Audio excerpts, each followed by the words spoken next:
Hi everyone, if you are looking for how to insert weather symbol in MS Word, then keep watching.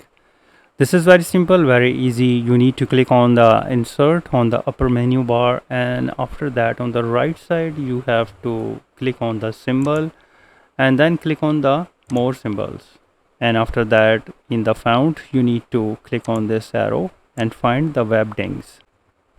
This is the Webdings. You need to click on that, and after that you will see there are a lot of weather symbols options here, and you need to just to click on that and click insert.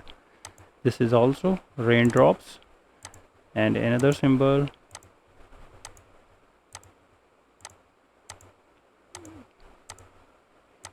and then close it, make it bigger, and here you can see that lot of weather symbol is inserted here.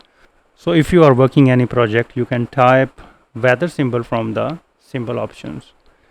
So I hope this video helps you to understand. So if you think this video is helpful, please support my channel. Thanks for watching.